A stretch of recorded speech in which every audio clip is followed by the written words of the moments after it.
এখান থেকে একটা শিক্ষা বলি। আমি সেখানে প্রোগ্রামে গিয়েছিলাম। সেখানকার জায়গাটা আপনারা জানেন বরকতময়, কারণ সেখানে শাহজালাল রাহিমাহুল্লাহ ওখানে কবর আছে। যদিও মানুষ তার কবরকে কেন্দ্র করে অনেক আজে বাজে কাজ করছে, যেটা ইসলাম সমর্থন করে না, কিন্তু হিস্ট্রিটা ঘাটলে আপনি দেখবেন সেখানে গৌর গোবিন্দ নামে একজন বাদশা ছিল, সরি বাদশা না, রাজা ছিল। গৌর গোবিন্দ নামে একজন রাজা ছিল। এ ছিল জালেম, প্রচন্ড জালেম। জুলুমের এমন কোনো সেক্টর নাই যে সেটা করতো না। এমনকি মুসলিম অমুসলিম সবার উপর সে জুলুম করত। কয়েক দফায় তৎকালীন আমাদের সাবকন্টিনেন্টের যে মুসলিম শাসকরা ছিলেন তারা সৈন্য পাঠিয়েছিলেন, কিন্তু কয়েক দফায় সৈন্যরা সেখান থেকে ব্যর্থ হয়ে ফিরে আসে। এরা অন্যতম একটা কারণ ছিল রাজা গৌর গোবিন্দ জাদু জানতো, জাদুবিদ্যায় খুব পারদর্শী ছিল, জাদুবিদ্যায় খুবই পারদর্শী ছিল সে। তো এক পর্যায়ে এই শাহজালাল রাহিমাহুল্লাহ তিনি তার ৩৬০ জন অনুসারীকে নিয়ে এই জায়গাটা আক্রমণ করেন। সুরমা নদীর তীরে তারা ক্যাম্প স্থাপন করেন, সেখান থেকে নদী পার হয়ে এই জায়গায় আক্রমণ করে। হিস্ট্রির বইগুলোতে আছে, সত্য মিথ্যা আল্লাহ জানেন। তিনি বলেছিলেন যে আমার এই ৩৬০ জনের মধ্যে কে এমন আছো যে একদিনও ফজরের নামাজ কাজা করনি, সে এখানে দাঁড়িয়ে আজান দিবে। তো একজন তার মুরিদ আর কি, অনুসারী, সে দাঁড়িয়ে আজান দিয়েছিল। হিস্ট্রির বইগুলোতে লিখে আছে, আমি সত্য মিথ্যার যাচাই করতে পারবো না, আল্লাহ ভালো জানেন, যে ওই আজানের ধ্বনি আল্লাহু আকবার আল্লাহু আকবার, এই ধ্বনি যখন উচ্চারিত হয়েছে রাজা গৌর গোবিন্দের প্রাসাদ চুরমার হয়ে গেছে, ভেঙে গেছে। প্রাসাদের যে পিলার এটা ফাটল ধরা শুরু হয়ে গেছে। আল্লাহর কুদরতে সবই সম্ভব, সবই সম্ভব। তো ওই জায়গায় দেখেন মুসলিমদের নাম নিশান ছিল না। এখন সেখানে গিয়ে দেখবেন অসংখ্য মুসলিম, এবং তারা মাশাআল্লাহ বেশিরভাগই নামাজি, দিনের মহব্বত আছে, দিনের পিছনে মেহনত করে। দেখবেন জায়গাটার আবহাওয়া অত্যন্ত সুন্দর, এবং সেখানে আগর উৎপন্ন হচ্ছে, আতর উৎপন্ন হচ্ছে, গ্যাস আছে, গ্যাসের পর তেল আসবে ইনশাল্লাহ, চা আছে, মানুষের রিজিকের প্রশস্ততা আছে। জায়গাটা বরকতময়, একটু আধ্যাত্মিক ফ্লেভার আছে, গিয়ে দেখবেন। তো একটা এক্সপিরিয়েন্স বলছি, যে একটা গাছটার নাম আগর। তো এখান থেকে আতর উৎপন্ন করা হয়। এই গাছটা এরকম পাতলা হয় বাঁশের মতোই, কোনো কোনো একটু মোটা হয়, কিন্তু বেশিরভাগই পাতলা হয়। এই গাছের মধ্যে অনেকগুলো পেরেক মারতে হয়। গাছটার মধ্যে অনেকগুলো পেরেক, বোঝেন কি? তার কাটা, হাজার হাজার তার কাটা গাছে মারতে হয়। এভাবে ২-৩ বছর মনে হয় রেখে দিতে হয়। গাছটার প্রাণ আছে না, গাছের জীবন আছে না, গাছটা তার গায়ে এরকম হাজার হাজার তার কাটার আঘাত সহ্য করে ৩ বছর থাকে। থাকার পরে ওর মধ্যে পচন ধরে। পচন ধরার পরে তারা গাছটা কেটে ফেলে। কাটার পর গাছের কাঠগুলোকে টুকরা টুকরা করে, ছোট ছোট পিসে, সেগুলোকে বিভিন্ন প্রসেসিংয়ের মধ্য দিয়ে নিয়ে এসে ওই পচা কাঠগুলো থেকে বাষ্পীভূত করে আমাদের যে অরিজিনাল আতর, খাঁটি যে আতরটা, সেই আতরটা উৎপন্ন করা হয়। এখানে আপনাকে বলি, ওই যে সাগরের এক্সাম্পল থেকে এখানে আসলাম। সাগর যেমন আপনার পা ধুয়ে দিচ্ছে, এই গাছটার দিকে তাকিয়ে দেখেন, নিজের গায়ে অজস্র কাটার আঘাত সহ্য করে আপনাকে সুগন্ধি দিচ্ছে। আমি কি বুঝাতে পারছি? আরো আসেন, আফালা ইয়ানজুরুনা ইলাল ইবিলি কাইফা খুলিকাত, তারা কি উটের দিকে তাকিয়ে দেখেন না কিভাবে তাকে সৃষ্টি করা হয়েছে? কোন সূরা আছে ভাই? বলেন, আপনারা বলেন। আল্লাহ বলছেন তারা কি উটের দিকে তাকিয়ে দেখে না কিভাবে তাকে সৃষ্টি করা হয়েছে? মরুভূমির জাহাজ নিজে পানি না খেয়ে আপনাকে মাইলের পর মাইল সফর করাবে, নিজে পানি না খেয়ে। কথা বুঝতে পারছেন? ওয়াইলা সামাই কাইফা রুফিআত, আকাশের দিকে তাকিয়ে দেখে না যে আকাশ কিভাবে ছাদ হয়ে আছে, বিগাইরি ইমাদ, কোনো স্তম্ভ ছাড়াই। অন্য সূরা আছে এটা। এই আকাশ জমিনটাকে বুকে জড়িয়ে রেখেছে, খেয়াল করে দেখেন। এবং জমিনবাসীর উপরে মহাকাশ থেকে কোনো বিপদ আপদ আসতে দেয় না। আল্লাহ এমনভাবে সৃষ্টি করেছেন আকাশটাকে। যারা সায়েন্সে পড়েছেন তারা জানেন যে ওজোন স্তর আছে না, এর যে ক্ষতিকর প্রভাবগুলো এখান থেকে রক্ষা করে না আমাদেরকে, আল্লাহ এমনভাবে সৃষ্টি করেছেন। ওয়াইলাল জিবালি কাইফা নুসিবাত, পাহাড়ের দিকে তাকিয়ে দেখো কিভাবে পাহাড়টাকে একেবারে পেরেকের মতো গেঁথে দেওয়া হয়েছে দৃঢ়ভাবে। আপনি পাহাড়ে যতই ঢিল ছড়েন না কেন, ঢিল ভেঙে টুকরা টুকরা হয়ে যাবে, পাহাড় তার জায়গা থেকে নড়বে না। এটা হওয়া উচিত একজন মুমিনের বৈশিষ্ট্য। যতই ঘৃণা, লাঞ্ছনা, বাতিলের আক্রমণ, আগ্রাসন, সমালোচনা, গীবত, তমত যাই আসুক না কেন, আপনার চরিত্র হচ্ছে পাহাড়ের মতো অটল, আপনি ওই জায়গা থেকে নড়বেন না। এবং ঢিল চূর্ণ বিচূর্ণ হয়ে যাবে, পাহাড়ের কিচ্ছু হবে না। এবং পাহাড় শুধু দৃঢ়ই থাকে না, সে শান্তও থাকে, সে নম্র থাকে, সে ঝগড়াঝাটি করে বেড়ায় না, সে শান্তশিষ্ট থাকে। ওর দিকে ঢিল ছুড়লে ঢিল ভেঙে যাবে, সে শান্ত থাকে।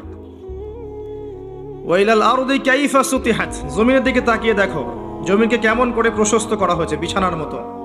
আমাদের যত কষ্ট আমরা জমিনকে দেই না ভাই, এই যে পানি তোলা থেকে শুরু করে বাড়ি বানানো ইত্যাদি ইত্যাদি যত প্রজেক্ট আছে, মাটির উপর করি না? কোনোদিন টু শব্দ করেছে? করে নাই, আমাদেরকে বুকে আগলায় রেখেছে। এই যে উট, এই আকাশ, এই সাগর, এই বাতাস, এই যে আগর গাছের কথা বললাম, প্রকৃতি, সব কিছুর মধ্যে আমাদের জন্য নিদর্শন আছে, আছে না? এই সব কিছু শুধু আল্লাহর সন্তুষ্টির জন্য, আল্লাহর হুকুমে আমাদের অনুগত হয়ে আছে। তারা নিজেরা কষ্ট সহ্য করছে, নিজের স্বার্থ তারা বিসর্জন দিয়ে আমাদেরকে বাঁচিয়ে রেখেছে, আল্লাহর হুকুমে উপকার করে যাচ্ছে। এই বাঁচিয়ে রেখেছে অংশটুকু আবার কাট করে দিয়ে দিও না যে সে বলেছে আল্লাহ মানুষকে বাঁচায় না, প্রকৃতি বাঁচায়। মুশকিল কথা বলা। এখন বাঁচিয়ে রেখেছে মানে কি? আল্লাহ বাঁচিয়ে রেখেছেন অবশ্যই আমাদেরকে। এই প্রাকৃতিক যে বিষয়গুলো আছে, প্রাকৃতিক, এগুলোকে আল্লাহ পাক আমাদের অনুগত করে দিয়েছেন। কোনোদিন আমাদের আল্লাহর দেওয়া সিস্টেমের বাইরে তারা যায়? আল্লাহ যখন আদেশ করেন তখন তারা কি করে?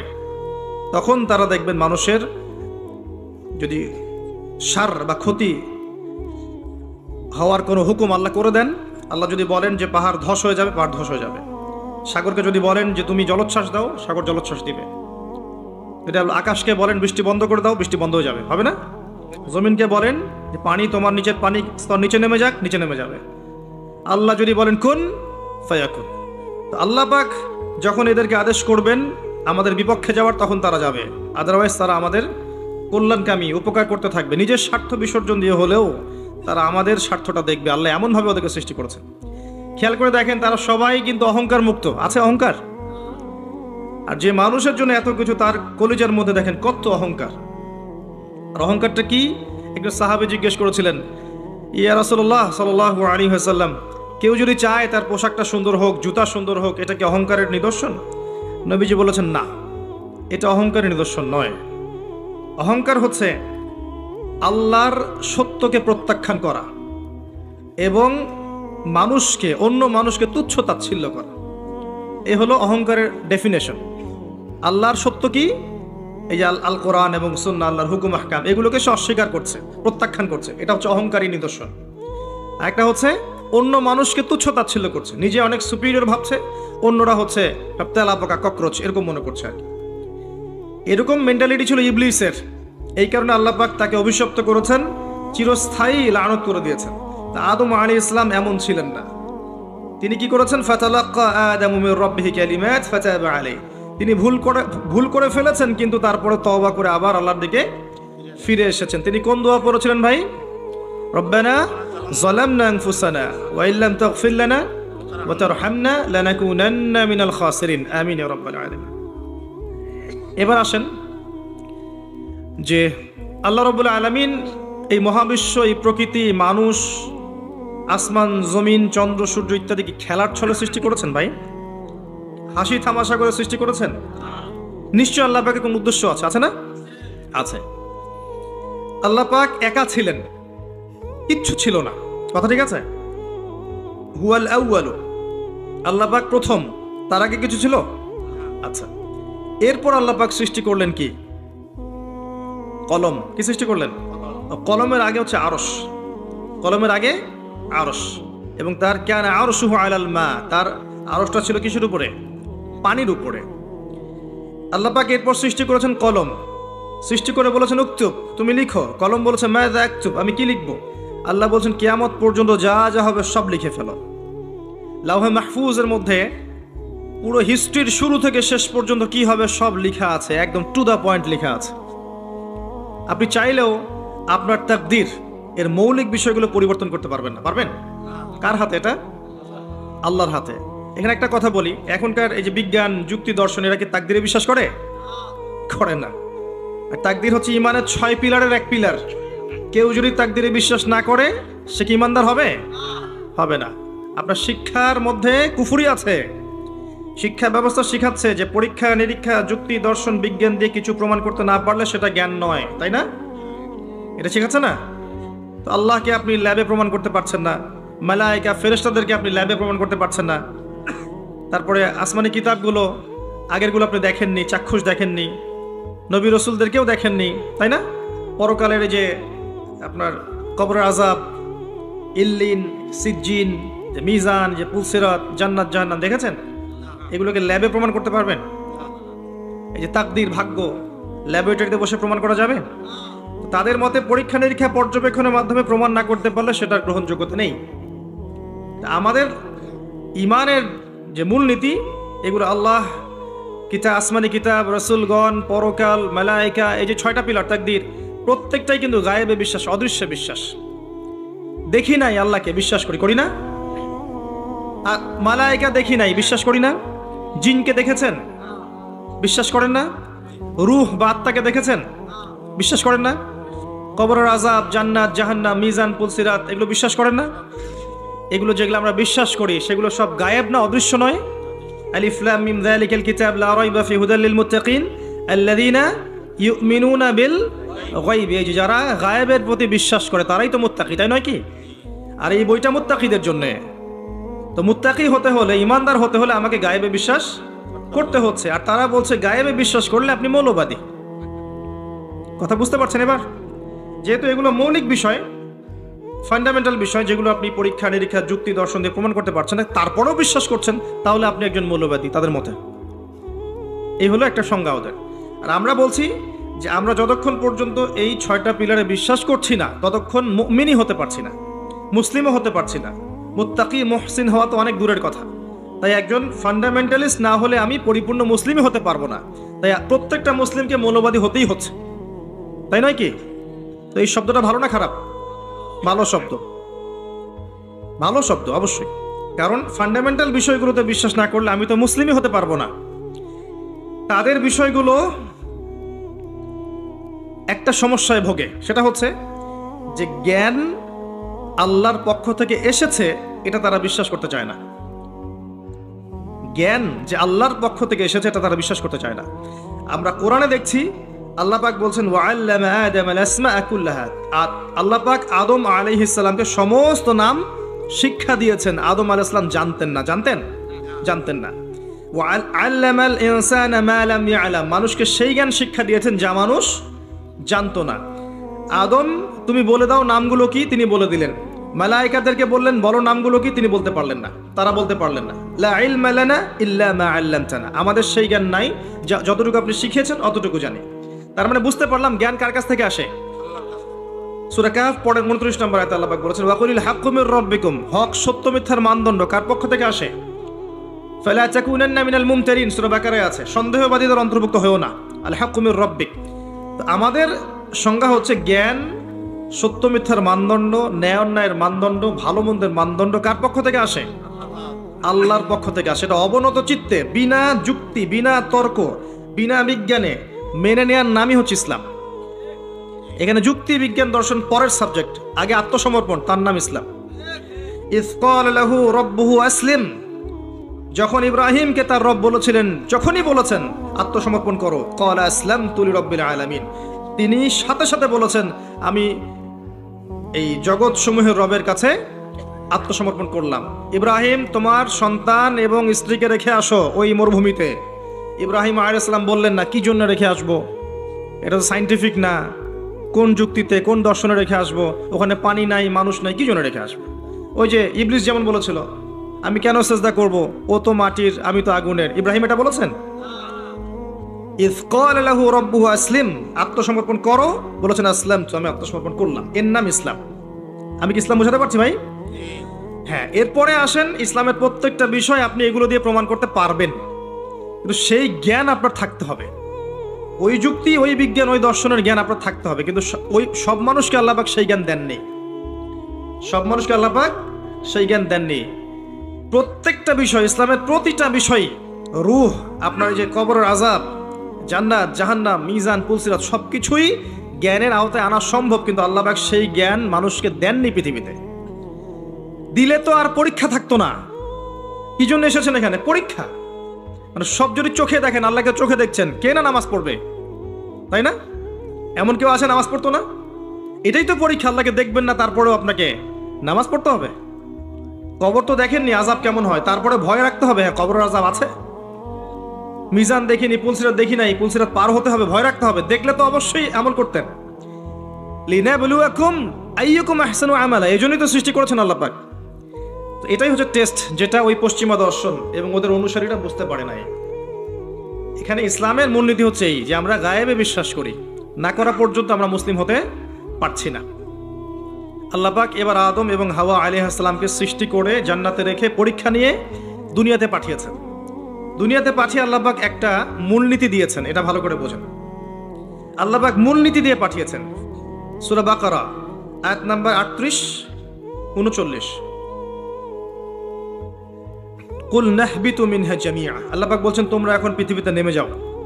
কে কে নেমে যাবে? আদম, হাওয়া আলাইহিম আসসালাম, ইবলিস, তোমরা নেমে যাও।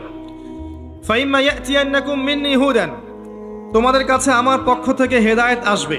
মানে প্রত্যেক যুগে যুগে আমার পক্ষ থেকে হেদায়েত, মানে আসমানি কিতাব, নবী রাসূলগণ আসবে। ফামান তাবিআ হুদায়া, যারা আমার হেদায়েতকে মেনে চলবে, ফালা খাউফুন আলাইহিম ওয়ালা হুম ইয়াহজানুন, তাদের কোনো ভয় নাই, কোনো দুশ্চিন্তাও নাই। এই দুনিয়ার জীবনে হায়াত দেওয়া হবে 100, 200, 300, 500, 1000 বছর।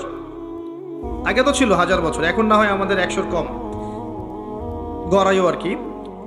তো এই সময়টুকুতে তোমাদের কাছে হেদায়েত আসবে, আসমানি কিতাব আসবে, নবী রাসূলগণ আসবেন। যদি নবী রাসূল না থাকেন, উলামায়ে কেরামের মুখ থেকে হক শুনবে, আল্লাহর কিতাব থাকবে, হেদায়েত পৌঁছে যাবে। এরপর ফামান তাবিআ হুদায়া, যারা আমার হেদায়েতকে মেনে চলবে, ফালা খাউফুন আলাইহিম ওয়ালা হুম ইয়াহজান, কোনো টেনশন নাই, কোনো দুশ্চিন্তা নাই, আবার সেই জান্নাতে ফিরে আসবে ইনশাআল্লাহ যেখান থেকে চলে গেছো। ঠিক আছে? এখানে একটা কথা মনে পড়লো, বলে দেই। এখন কিছু মানুষ এলিয়েন খোঁজে না, অন্য গ্রহ থেকে আসছে সিগন্যাল ইত্যাদি, না? ও বেটা নিজেই জানে না যে আমরা মানুষরাই তো এই গ্রহের বাসিন্দা না, তাই না? আমরা তো এই গ্রহের বাসিন্দা ছিলাম না, ছিলাম। আমাদের পিতা ছিলেন, মা ছিলেন জান্নাতে, অন্য জায়গা থেকে আমরা এই পৃথিবীতে এসেছি, তাই নয় কি? আর ওদের ফিলোসফি হচ্ছে মানুষ বাদর থেকে হয়েছে, নাউজুবিল্লাহ। হ্যাঁ, তারা হতে পারে বাদর থেকে মানুষ, আমরা হইনি। বরং কোরআনে আল্লাহ পাক উল্টা কথা বলেছেন, সূরা আরাফের মধ্যে সম্ভবত আছে। ওই যে শনিবারের ঘটনা, শনিবারে মাছ ধরার ঘটনা মনে আছে? শনিবারে আল্লাহ পাক মাছ ধরতে নিষেধ করলেন। কিছু মানুষ মাছ ধরলো না, কিন্তু টেকনিক খাটালো, মাছগুলোকে আটকে রাখলো। এই অপরাধের কারণে আল্লাহ পাক কি করেছেন? ওদেরকে বানর বানিয়ে দিয়েছেন। তাহলে মানুষ থেকে বানর হয়েছে প্রমাণ আছে, বাদর থেকে মানুষের কোনো প্রমাণ নাই। এখনকার ডারউইনের তত্ত্ব আপনারা হজম করছেন, লিখছেন পরীক্ষার খাতায়, মাশাআল্লাহ। এগুলো কুফরি মতবাদ। কি মতবাদ? যখন আপনি এটা বিশ্বাস করছেন, তাহলে আপনি আদম আলাইহিস সালামের অস্তিত্বকে অস্বীকার করছেন, তাই নয় কি? যদি আপনি বিশ্বাস করেন যে আসলে বাদর থেকে মানুষ হয়েছে, তাহলে আদম আলাইহিস সালাম কি, তাকে কি আল্লাহ কি থেকে সৃষ্টি করেছেন? অন্য কোনো প্রাণী থেকে? কখনোই না। তাকে আল্লাহ পাক নিজ হাতে, নিজের হাতে আল্লাহ পাক মাটি থেকে, কাদা মাটি থেকে সৃষ্টি করেছেন। আল্লাহ পাক বলেননি মিনহা খালাকনাকুম ওয়া ফিহা নুঈদুকুম, বলেননি ওয়া মিনহা নুখরিজুকুম তারাতান উখরা, তোমাদেরকে এই মাটি থেকে সৃষ্টি করেছি, আবার সেখানেই ফিরিয়ে নিব, এখান থেকে আবার পুনরুত্থিত করব, তাই না? যেভাবে প্রথমবার করেছিলাম। তো খেয়াল রাখবেন, পড়াশোনা করতে গিয়ে যেন কুফরি না হয়ে যায়। তো এই একটা আয়াত আল্লাহ পাক বললেন তোমরা নেমে যাও, কিন্তু হেদায়েত আসবে, যারা হেদায়েত মেনে চলবে তারা আবার জান্নাতে ফিরে আসবে। তারপর আরেকটা আয়াত আছে 39, আল্লাহ পাক বলছেন ওয়াল্লাযীনা কাফারু, তবে যারা কুফরি করবে, ওয়া কাযযাবু বিআয়াতিনা, এবং আমার আয়াতগুলোকে মিথ্যা প্রতিপন্ন করবে, কাযযাবু মিথ্যা প্রতিপন্ন করবে, ফাউলাইকা আসহাবুন নার, তারা চিরস্থায়ী, তারা জাহান্নামের অধিবাসী হবে, হুম ফিহা খালিদুন, তারা সেখানে চিরস্থায়ী থাকবে। এটা কি জীবন দর্শন না? সহজ সরল জীবন দর্শন। আল্লাহর পক্ষ থেকে হেদায়েত আসবে, দুনিয়ার সময়টা লিমিটেড, এই সময়ে হেদায়েত আপনার কাছে আসবে, এটা আল্লাহর দায়িত্ব পৌঁছে দেয়া। এরপর যদি আপনি মেনে নেন, আপনি সেই জান্নাতে যাবেন ইনশাআল্লাহ যেখান থেকে এসেছেন। ইনশাআল্লাহ। আর যদি আপনি না মানেন, অস্বীকার করেন, মিথ্যা প্রতিপন্ন করেন, তাহলে ওই ইবলিসের সাথেই, অহংকারী ইবলিসের সাথেই চিরস্থায়ী জাহান্নামে যেতে হবে। আমরা এখন কি চাই সেটা আমাদেরকে সিদ্ধান্ত নিতে হবে, তাই নয় কি? আল্লাহ পাক কি জোর করবেন? আল্লাহ পাক জোর করবেন না।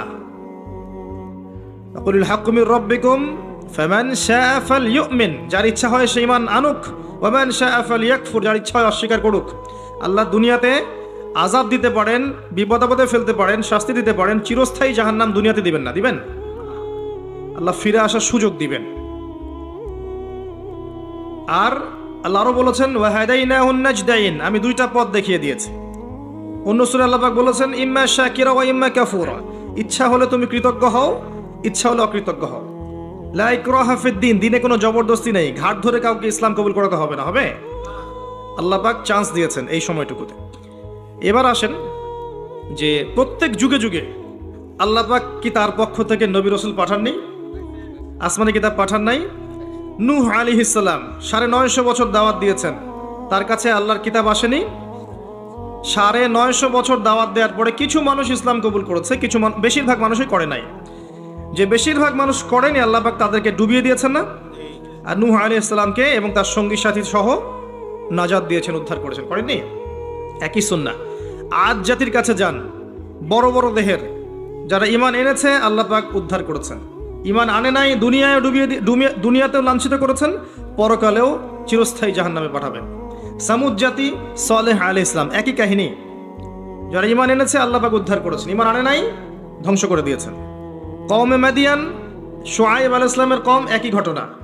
ঈমান এনেছে উদ্ধার, ঈমান আনে নাই আল্লাহ পাক ভূমিকম্প দিয়ে ধ্বংস করেছেন। ফিরআউন, একই ঘটনা।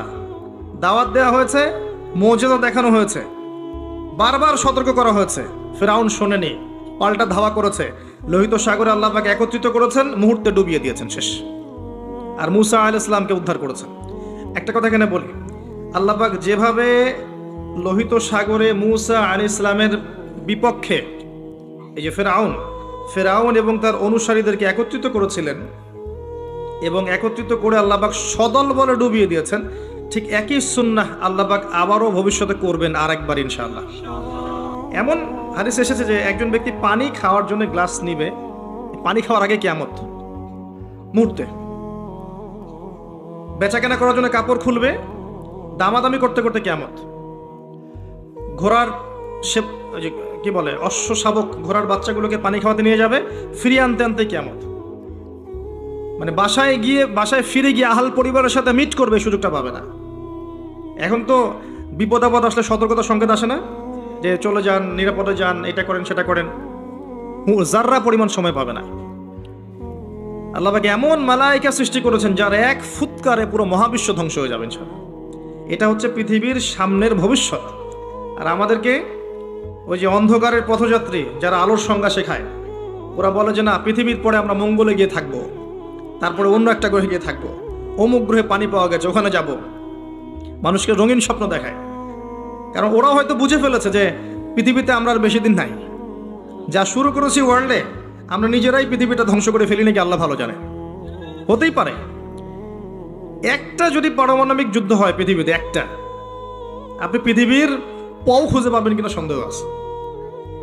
ওই কত সালে দ্বিতীয় বিশ্বযুদ্ধ কত সালে হয়েছে? 47-এর দিকে। ওই সময় সে ওই জাপানের হিরোশিমা নাগাসাকিতে যে লিটল বয় আর ফ্যাটম্যান দুইটা বোম ফেলেছিল না, দুইটা বড় বড় শহর মুহূর্তের মধ্যে উড়ে শেষ হয়ে গেল একেবারে। আর এখনকার নিউক্লিয়ার ওয়েপেন্সগুলো ওর চাইতে 1000 গুণ বেশি শক্তিশালী। এমন নিউক্লিয়ার ওয়েপেন্স আছে শব্দের গতিবেগের চেয়ে দ্রুত চলে যেতে পারবে, সুপারসনিক গতিতে। যদি দুইটা দেশের মধ্যে এটা শুরু হয়, আল্লাহ না করুক, এটা শুরু হয়, ওয়ার্ল্ডের অবস্থা এমন থাকবে? আমরা দোয়া করছি আল্লাহ না করুক, কিন্তু কিছু মানুষ চাচ্ছে যেন হোক, এবং প্রেক্ষাপট এমন করে রেডি করে রাখে, উস্কায়, একটা পরাশক্তি একটাকে উস্কে দেয় যেন এটা শুরু হয়। যাক, আল্লাহ পাক যেন মুসলিমদেরকে হেফাজত করেন, আমিন। আল্লাহ পাক আল্লাহর মুমিন মুত্তাকি বান্দা বান্দীদেরকে হেফাজত করেন, আমিন। পৃথিবীর ভবিষ্যৎ এমন হবে, মূসা আলাইহিস সালামের কওমের ক্ষেত্রে ফেরাউনকে যেভাবে ডোবানো হয়েছে, এইখানকার এই বর্তমান ফেরাউনদেরকেও জেরুজালেমে সেভাবেই ডোবানো হবে ইনশাআল্লাহ। হতাশ হবেন না, কষ্ট নেবেন না। বিষয়টা হচ্ছে যে আমরা আমাদের ঘুমন্ত অবস্থার কারণে এই পরিস্থিতি সৃষ্টি হয়েছে। আমাদের ইমানের কমতির কারণে আমরা যে কোরআন সুন্নাহ থেকে দূরে সরে গেছি, আমল আকীদা আখলাক খারাপ হয়ে গেছে, হারামখোর হয়ে গেছি, জেনা, সুদ, ঘুষ, ব্যভিচার, পর্নোগ্রাফি যাবতীয় বিষয়ে আসক্ত হয়ে গেছি। আল্লাহর পথ ছেড়ে দিয়ে আমরা যে শয়তানের পথে হেঁটেছি, এই সময়টুকুর মধ্যে ইসলামের দুশমনরা শক্তিশালী হয়ে গেছে। আল্লাহ বা কি করবেন জানেন? এখন এই যে সময়টুকু দিয়েছেন আমাদেরকে, এই সময়টুকুর মধ্যে যদি আমরা দিনের জন্য কিছু না করি, ব্যক্তি পর্যায়ে, পারিবারিক পর্যায়ে, সোশ্যাল পর্যায়ে যদি না করি, আল্লাহ পাক আমাদেরকে সরিয়ে দিবেন আস্তে করে, দিয়ে ইয়াস্তাবদিল কওমান গায়রাকুম, অন্য কওমকে আল্লাহ পাক হেদায়েত দিয়ে এই জায়গায় নিয়ে আসবেন। সুম্মা লা ইয়াকুনু আমসালাকুম, তারা তোমাদের মতো হবে না। আল্লাহ বলেছেন ইন্নাল্লাহা লা ইউগাইয়িরু মা বিকওমিন হাত্তা ইউগাইয়িরু মা বিআনফুসিহিম। আল্লাহ পাক একটা কওমের অবস্থা ততক্ষণ পরিবর্তন করেন না যতক্ষণ না ওরা নিজেদের অবস্থা পরিবর্তনের চেষ্টা করে। আমরা কি চেষ্টাটা করেছি বলেন দেখি এবার? কথা বললে তো মাইন্ড করে ফেলে। সত্যি কথা বলছি, আমাদের চেষ্টার ত্রুটি ছিল। অনেক বড় বড় ইস্যু আছে যেখানে আমরা চেষ্টা মোটেও করতে পারি নাই। আমরা ছোটখাটো বিষয় নিয়ে এত ব্যস্ত ছিলাম একে অন্যের সাথে মানে কাদা ছড়াছড়ি করতে, যে এই সুযোগে আমাদের শত্রুটা অনেক দূর হেঁটে গেছে। এটা ক্যাচ করা এখন আমাদের জন্য অনেক কঠিন হয়ে গেছে। এখনও আমরা সে একই কাজই করে যাচ্ছি। জি, আর যারা চেষ্টা করেছিলেন সত্যিকার অর্থেই, তাদেরকে আমরা দিন দিন হারিয়ে ফেলেছি, তাদেরকে আমরা ডে বাই ডে হারিয়ে ফেলেছি। আল্লাহ পাক যেন নতুন প্রজন্ম সৃষ্টি করেন। আল্লাহ যাকে পছন্দ করেন আল্লাহ পাক যেন তাকে কবুল করেন। আল্লাহ যার মধ্যে খুলুসিয়াত দেখেন, সামর্থ্য দেখেন, যোগ্যতা দেখেন, ঈমান দেখেন, তাকওয়া দেখেন, আল্লাহ পাক তাকেই যেন কবুল করেন। তাদেরকে দিয়ে আল্লাহ পাক এমন একটা রেভলিউশন ক্রিয়েট করেন যাতে আগামী দিনগুলোতে মুসলিমরা অধঃপতনের হাত থেকে রক্ষা পায় এবং কোরআন এবং হাদিসকে হাতে নিয়ে এই জালেম সভ্যতাকে চ্যালেঞ্জ করতে পারে এবং আল্লাহর জমিন, আল্লাহর দিনের যে নূর, যে রব, আল্লাহর দিনের যে ফ্লেভার, যে আধ্যাত্মিকত্ব, যে পতাকার রং, এটা যেন আল্লাহ পাক প্রতিষ্ঠা করতে পারে, তৌফিক দান করেন আমিন।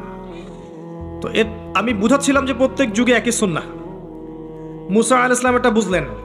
আসেন তারপরে, আচ্ছা, ঈসা ইবনে মারইয়াম, তার অনুসারীদের মধ্যে যারা তাকে ফলো করেছে আল্লাহ পাক তাদেরকে হেফাজত করেছেন, যারা করে নাই অভিশাপ দিয়েছেন। আমাদের নবী মুহাম্মদ সাল্লাল্লাহু আলাইহি ওয়াসাল্লামের কাছে আসেন। এখান থেকে শেষ করছি আলোচনা দিকে আমি। মুহাম্মদ সাল্লাল্লাহু আলাইহি ওয়াসাল্লামের সময়ে আবু জেহেল, আবু লাহাব, উতবা, শাইবা, রাবিআ এরা ছিল না? কুরাইশ। মুহাম্মদ সাল্লাল্লাহু আলাইহি ওয়াসাল্লামকে বাধা পেতে হয়েছে প্রথমত নিজেদের লোক থেকে, তাই না?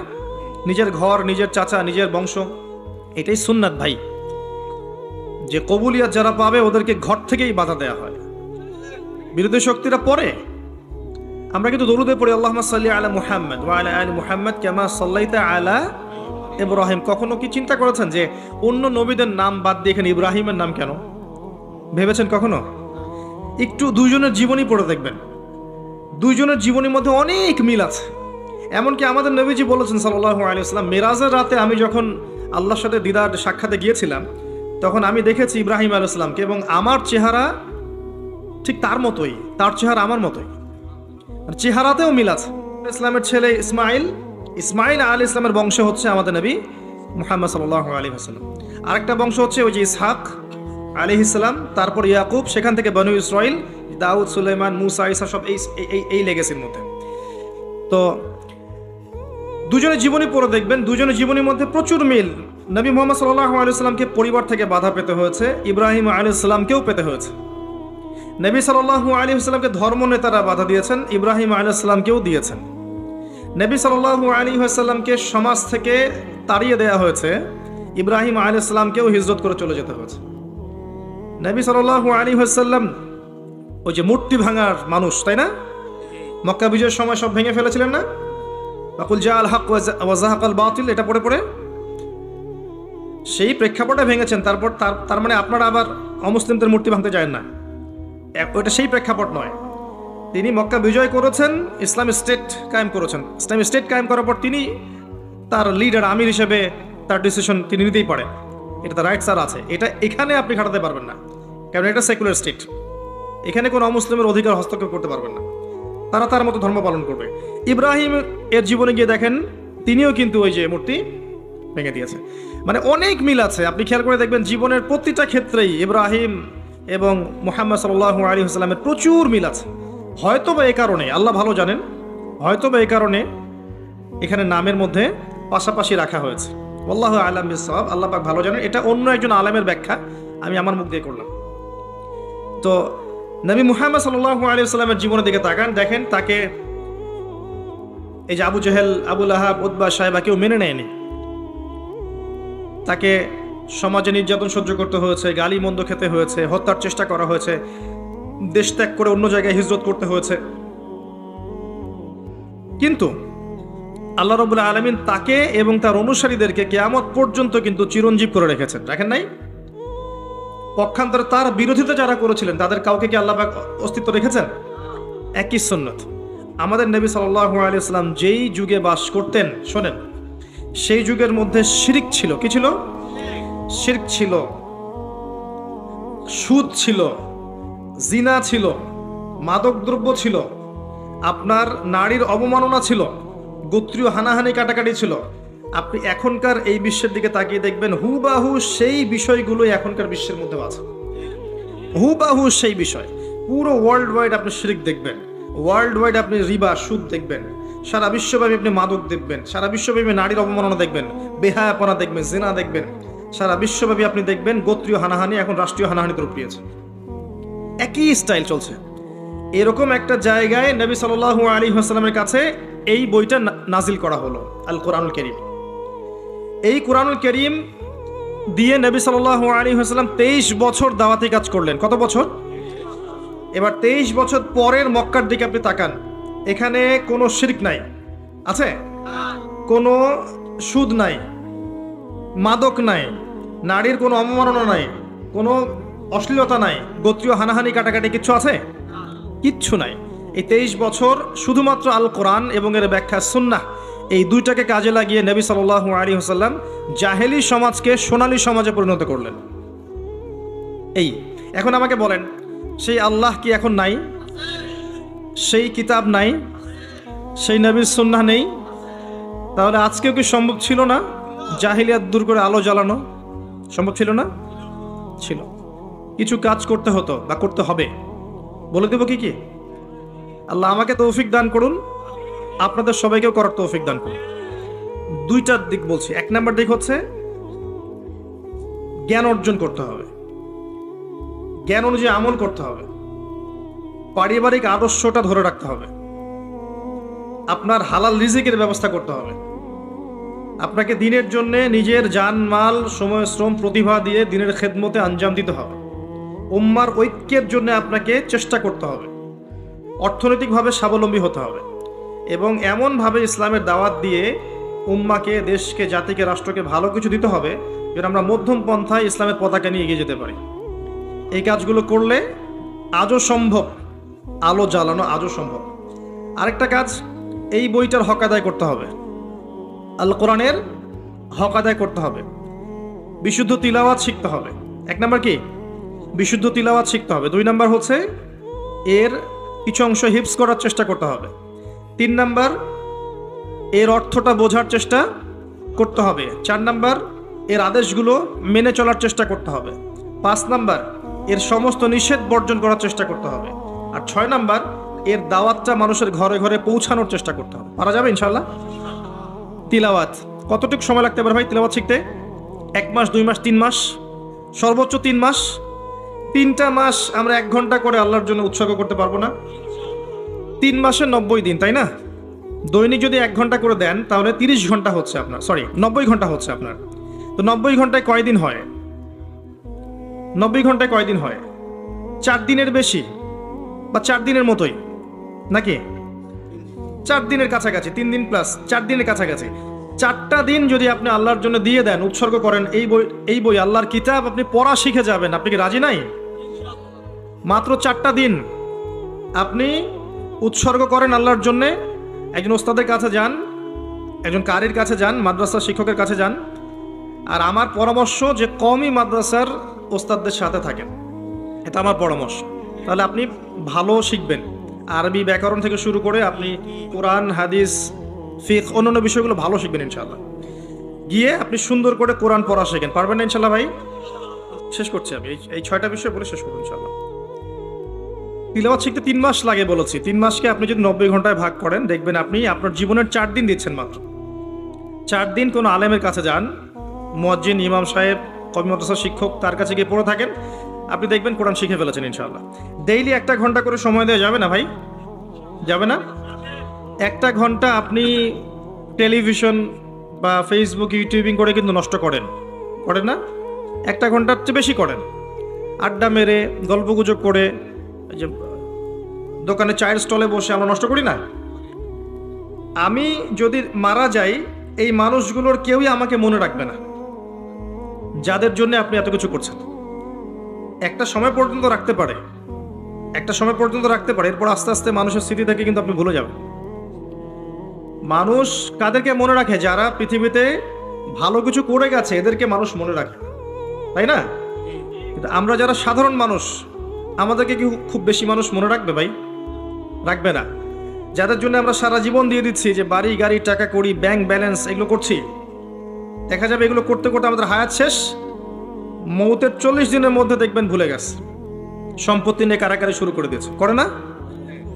তো দুনিয়ার মানুষের স্বার্থ দেখে নিজের স্বার্থ নষ্ট করার কোনো মানে হয়? আমাদের স্বার্থ হচ্ছে কবর, তাই না? আর পরকালে কোরআন আমার সাথে যাবে না? কোরআন